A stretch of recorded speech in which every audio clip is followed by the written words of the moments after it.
Mignon du Preez van Dog on the Couch is 'n hondegedragskundige en afrigter hier in Pretoria. En sy help honde-eienaars om sogenaamde stoute gedrag beter te verstaan en reg te hanteer.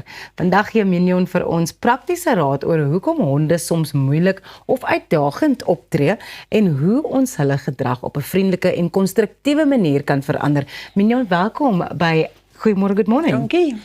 Dog on the Couch natuurlik is jou besigheid waar jy honde oplei om beter te wees en nie so stout nie. So ek wil by die kruks van die saak uitkom.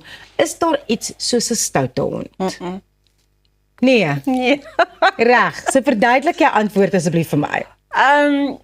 Honde is heeltemal 'n ander spesies as mense. En ons bring hulle in ons omgewing in, ons natuurlike wêreld, ons huis, ons gesin.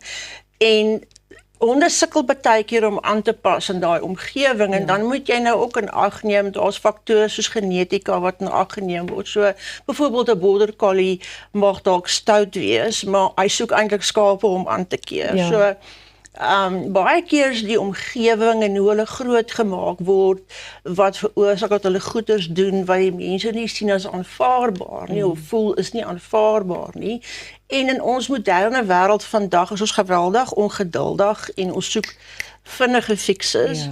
So ja, mense sal vir my sê die hond is stout, maar as ons mooi gaan kyk na die hond se omgewing en die hond se basiese behoeftes en ander faktore, dalk is daar 'n mediese probleem. Ja.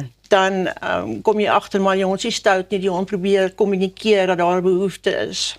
Wat is jou raad vir honde-eienaars wat sukkel met goed soos oormatige geblaf of honde wat nie vir hulle luister nie? Wel, 'n hond wat nie luister nie, verstaan gewoonlik nie wat die persoon vra nie. So, as jy die hond leer wat beteken die woord, soos my honde sal ek vir hulle sê as hulle in die gang lê skies, dan verstaan hulle wat die woord is en hulle staan op en ek kan verbyloop, so ek hoef nie oor hulle te klim nie. So, as jy die hond 'n woord leer en die hond verstaan wat dit is, dan sal die hond luister, uiteraard. Jou ander vraag was?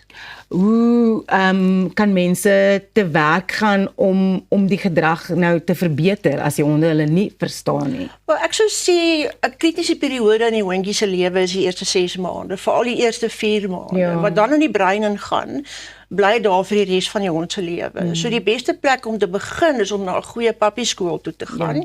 Waar jou hondjie die fondasiese goeders leer, so sit en lê en kom as ek roep en bly daar, moenie loop nie. En dan natuurlik blootstelling aan die wêreld buite die erf. Baie mense kry honde en daai hond sien nooit weer die wêreld buite nie, behalwe as hulle veearts toe gaan. So met ander woorde, alles wat daai hondjie leer in die eerste 6 maande, gaan daai hondjie saamvat vir die res van sy lewe. So as jy dan nou die tyd insit op daai stadium, die hondjie reg afrig, die hondjie sosialiseer, seker maak sy basiese behoeftes word voorsien, goed om aan te kou, dinge wat honde van nou, as hy wil 'n gat grawe gee vir 'n sandpit. Dan behoort jy behoort nie eintlik regtig probleme te hê nie. Mignon, kan oefening help met probleemgedrag? Oefening hang af van die ras. Ja. Ek meen 'n border collie sal hou van oefening, maar 'n boer wil nie noodwendig baie nie. So dit hang af, oefening maak die hond moeg, maar dit gaan nie maak dat die hond beter optree nie. So daar is amper 'n mite van, maak jou hond so moeg as moontlik en dan gaan jy nie probleme hê nie. Al wat ek gewoonlik sê is, kyk na jou hond, dink hond, en gee vir jou hond wat jou hond, akkommodeer jou hond se behoeftes, of laat dit ten minste jou na halfpad ontmoet. Want as jy daai goed doen, dan gaan jy nie probleme hê nie. As jou hond kans kry om 'n hond te wees, om sy natuurlike behoeftes en dingetjies uit te lewe, dan is dit 'n happy hond.